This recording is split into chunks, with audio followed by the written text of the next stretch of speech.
జై శ్రీరామ్. అందరికీ నమస్కారం. వెల్కమ్ టు న్యూస్ అఖండ. నేను మీ కస్తూరి శ్రీధర్. మిత్రులారా, పశ్చిమ బెంగాల్కు సంబంధించినటువంటి ఒక దారుణమైన వార్తను అయితే తీసుకొచ్చా. న్యూస్ అట్లా ఎట్లున్నదంటే ఎందుకులే, మామూలు కాదు, దొరికితే చేత్తో కాదు మెట్లతో కూడా అనిపించదు ఈ పోగరంబోకం అటు వాళ్ళని అందరినీ కూడా. సరే, న్యూస్ చూడండి ఒకసారి. కలకత్తా నగరం తెలుసు కదా మీకు.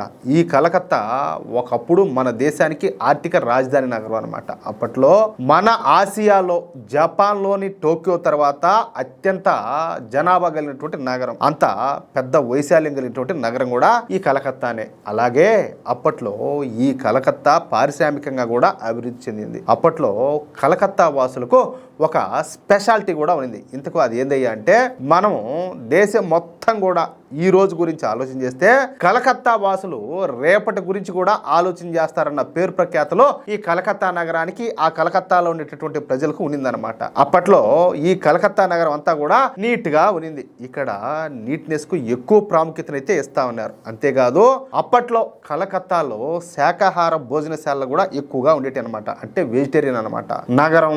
అదేవిధంగా రహదారుల పక్కన చెట్లతో కలకత్తా నగరం అందంగా ఉంటా ఉన్నది. కానీ ఇప్పుడు కలకత్తా కళే మారిపోయింది. ఏమే ఎక్కడ చూసినా కూడా గుంతలు పడిన రోడ్లు, ఏమే శిథిలావస్థకు చేరినటువంటి భవనాలు, ఎక్కడ చూసినా కూడా డ్రైనేజీలతో, చెత్తా చెదారాలతో ఈ కలకత్తా నగరం అంతా కూడా మురికంపు కొడుతుంది. ఒకప్పుడు ఈ శాకాహార భోజనశాల స్థానంలో ఇప్పుడు అన్ని కూడా మాంసాహార భోజనశాలలే ఎక్కువగా వచ్చాయన్నమాట. అంతేందుకు ఇప్పుడు మన తెలుగు రాష్ట్రాల్లోనే చూడండి ఆ స్వామి, ఈ బిర్యానీ సెంటర్లో ఏడబట్టే ఏడొకటి ఉంటే అది ఆడొకటి ఉంటుంది. ఇది ఈ బిర్యానీ, అది ఆ బిర్యానీ, ఆ బాబు బిర్యానీ, ఈ అమ్మ బిర్యానీ, ఆ అయ్య బిర్యానీ, ఇవన్నీ ఏడబట్టా కూడా ఈ బిర్యానీలు గోలే.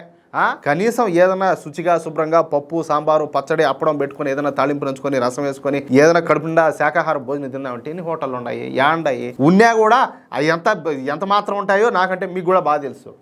ఆ మాట తగలబడి ఉండదు అనమాట. ఏడబట్టి అదే పరిస్థితి. ఇప్పుడు ఒక స్థాయిలో ఉన్నటువంటి రెస్టారెంట్లో కూడా ఏది ఈ పశ్చిమ బెంగాల్లోని కలకత్తాలో ఎలికిటి తెచ్చిన వాసన వస్తూ ఉంటుంది. ఏమే అట్ట దాంతో పోల్చుకుంటే మన తెలుగు రాష్ట్రాల్లో చాలా బెటరే. సరే, దీనికి నేను ఒక ఉదాహరణ కూడా చెప్తా. నాకు తెలిసిన వాళ్ళు ఈ మధ్య ఒక పని మీద కలకత్తాకు పోయినారు. అయితే అక్కడ వాళ్ళు ఆ పని మీద 2 రోజులు ఉండాల్సి వచ్చింది. అక్కడ ఒక 2 స్టార్ బిల్డింగ్ లో వాళ్ళు బస చేశారయా, ఆడ ఆగినారు. కానీ ఆ రూమ్ చూస్తే వాళ్ళకు కళ్ళు తిరిగినంత పని ఏందంట. సరే, ఇక అందులోనూ రాత్రిపూట కావడంతో తప్పనిసరి పరిస్థితుల్లోనే ఆ హోటల్లోనే ఉండాల్సి వచ్చిందనమాట. ఇక భోజనం చేయడానికి ఒక రెస్టారెంట్కి పోతే దేవుడా, అక్కడ వచ్చే వాసనకు భరించలేక వాళ్ళ నుంచి బయటికి పోయారంట. దండవరా ఆయన, ఈ తిండి తినకపోయినా కూడా పోతాము, ఈ కూర్చుంటే వాసన తట్టుకోలేకున్నాం నేటిగా. ఇక ఏ రెస్టారెంట్కి పోయినా అదే దరిద్రం కొట్టి వాసన వస్తా ఉండడంతో ఇక శాకాహార భోజనశాలకు వెళదామని చెప్పేసి అనుకున్నారంట. అయితే ఆ చుట్టుపక్కల ఎక్కడా కూడా ఈ వెజిటేరియన్ హోటల్స్ లేవు. అక్కడికి 20 కిలోమీటర్ల దూరంలో ఒక్కటంటే ఒకే ఒక మంచి భోజనశాల అయితే దొరికిందంట. ఏమే, నేను ఇదంతా ఎందుకు చెప్తున్నానంటే కలకత్తాలో ఇప్పటి పరిస్థితులు ఎంత దారుణంగా, ఎంత అధ్వానంగా ఉన్నాయో తెలియజేసేందుకు ఇది ఒక ఉదాహరణ. ఇది నేను పోయి చూసింది కాదు, ఎవరో వచ్చి చూసి చెప్తే నేను చెప్తా ఉండేది. ఏది నేను పర్సనల్ ఎక్స్పీరియన్స్ కాదు. అర్థమైందా? సరే, ఈ కలకత్తా ఉన్నటువంటి పశ్చిమ బెంగాల్లో ఇది సెక్యులర్ మహారాణి, ఒబ్బబ్బే కాదు, సూడో సెక్యులర్ మహారాణి అయినటువంటి మమతా బేగం పరిపాలిస్తున్న సంగతి మీకు అందరికి కూడా తెలిసిందే. ఈ మమతా బేగం పార్టీ పేరు వచ్చేసి తృణమూల్ కాంగ్రెస్ పార్టీ అనమాట. అర్థమైందా? ఈ తృణమూల్ కాంగ్రెస్ పార్టీకు ఒక స్టూడెంట్ వింగ్ ఉన్నది. దాని పేరు తృణమూల్ కాంగ్రెస్ ఛాత్రా పరిషత్. అయితే ఈ తృణమూల్ కాంగ్రెస్ ఛాత్రా పరిషత్లో ఎక్కువగా ఈ బేగానికి సంబంధించినటువంటి బంధువులే ఉంటారనమాట. ఎవరు వాళ్ళు? అందులోనూ బంగ్లాదేశ్కు చెందినటువంటి మియా ముస్లింలే ఎక్కువగా ఉంటారు. వీళ్ళు కలకత్తాలోని సౌత్ కలకత్తా లా కాలేజీని అడ్డాగా చేసుకొని వాళ్ళ దరిద్రపు కార్యకలాపాలన్నీ కూడా కొనసాగిస్తూ ఉన్నారనమాట. నిజానికి ఇది లా కాలేజ్ అయినప్పటికీ ఈ తృణమూల్ కాంగ్రెస్ స్టూడెంట్ నాయకులే ఇక్కడ ఎక్కువగా ఉంటుంటారు.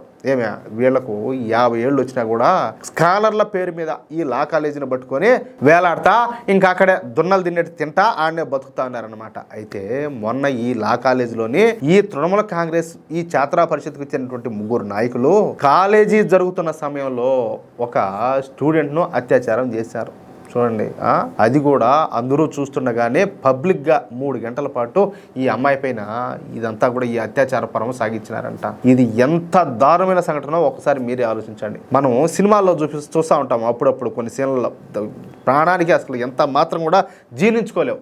చెప్పాలంటే ఇది అంతకన్నా దారుణం కదా, అంతకన్నా ఘోరం కదా. కానీ ఈ విషయం పైన పోలీసులు మాత్రం ఏమీ చేయకుండా అసలు దీన్ని అసలు పట్టించుకోనేలే వాళ్ళు. ఇక వెంటనే రంగంలో దిగినటువంటి బీజేపీ నాయకులు ఒక పెద్ద ఉద్యమాన్ని ప్రారంభించడానికి సిద్ధమైపోయినారు. అయితే ఈ లా కాలేజీ దక్షిణ కలకత్తాలోని కస్బా ప్రాంతంలో ఉంటుంది. ఇక మన బీజేపీ నాయకులు ఈ కస్బా ప్రాంతంలోని హిందువులందరినీ ఏకం చేసి ఒక భారీ ఉద్యమానికి తెరతీశారన్నమాట. అయితే అదే రోజు అపర తాటకి అభినవ శూర్పణఖైనటువంటి ఈ మమతా బేగం ఆ కస్బా ప్రాంతానికి రావాల్సి ఉన్నది. ఈ విషయం తెలియగానే ఎక్కడ ప్రజలంతా కూడా తరిమేస్తారని చెప్పేసి భయపడిపోయి వెంటనే తన పర్యటన కూడా ఈ మమతా బేగం క్యాన్సిల్ చేసేసుకునేది. అంతేకాకుండా తప్పనిసరి పరిస్థితుల్లో ఏమి మింగుడు పడక ఆ ముగ్గురు తృణమూల కాంగ్రెస్ నాయకుల మీద కేసులు పెట్టించింది. కానీ కలకత్తాలో ఈ విషయం ఇంకా రగులుతానే ఉండాలి. ఇది మరో సంధిస్కలి అయ్యే అవకాశం కూడా ఉన్నట్టు తెలుస్తుంది అన్నమాట. అయితే ఈ విషయంలో మమతా బేగంతో తాడో పేడో తేల్చుకోవడానికి బీజేపీ నాయకులు కూడా సిద్ధమవుతారు. ఏమిలా వాళ్ళకి ఎవరైతే ఓట్లేసారో, ఎవరు ఈ మమతా బేగం పార్టీకి ఎవరైతే ఓట్లేసారో వాళ్ళది తప్పు. వాళ్ళు మెట్టు తీసుకొని టపా టపా టపా కొట్టుకుంటే అప్పుడు కానీ వీళ్ళకి సిగ్గు రాదు, బుద్ధి రాదు. లేకపోతే ఒకసారి చూశారు కదా అది ఎట్టాడదో, నరరూప రాక్షసి, మళ్ళీ సూచా దానికి ఎట్లా ఓట్లేసారో, ఏంది ఇదంతా కూడా అంటారు. ఇప్పుడు అనుభవించాలా, భరించాలా. ఇప్పుడు వాళ్ళ పార్టీకి సంబంధించిన వాళ్ళు ఎన్ని దారుణాలు చేస్తున్నారు, ఎన్ని ఘోరాలు చేస్తున్నారు అన్ని కూడా మీరు చూస్తూనే ఉన్నారు. ఇప్పుడు కూడా ఇది రాజకీయంతో ముడిపడిన సమస్య ఇది కూడా. అది విషయం. మొత్తానికైతే పశ్చిమ బెంగాల్లో పరిస్థితులు చాలా దారుణంగా ఉన్నాయి. రేపేదైనా పొరపాటున మళ్ళీ గనక పశ్చిమ బెంగాల్లో మమతా బెనర్జీ గెలిచిందా, పశ్చిమ బెంగాల్లో హిందువులు అనేవాళ్ళు మళ్ళీ బతకాల్సిన అవసరం లేదు. అది దానికంటే ఇంక వాళ్ళు ఏం ఆలోచించినా కూడా అది ఉత్తమం అవుతుంది అనమాట. అది విషయం. మిత్రులారా, ఈ న్యూస్ సరే నచ్చిందా అని కూడా నేను అడగలేను. ఇంత దారుణమైన న్యూస్ నచ్చిందా అని ఎట్ట అడగాల. సరే, పశ్చిమ బెంగాల్లో జరుగుతున్నటువంటి దారుణాలు ప్రతి ఒక్కరూ తెలుసుకోవాలా, అందరికీ తెలియజేయాలా, మన దేశంలో పరిస్థితులు ఎట్టున్నాయని చెప్పి మీకు అనిపిస్తే ఈ న్యూస్ నలుగురికి షేర్ చేయండి. అలాగే ప్రతి ఒక్కరూ కూడా మీ యొక్క అమూల్యమైనటువంటి అభిప్రాయాలను స్పష్టంగా కామెంట్ రూపంలో తెలియజేయండి. ఇంకో విషయం ఏంటంటే, ఇంతవరకు మీరు గనక మన ఛానల్ను సబ్స్క్రైబ్ చేసుకున్నట్లయితే ప్రతి ఒక్కరు కూడా మన ఛానల్ను సబ్స్క్రైబ్ చేసుకోండి, సపోర్ట్ చేయండి ప్లీజ్. జై శ్రీరామ్, జై హింద్.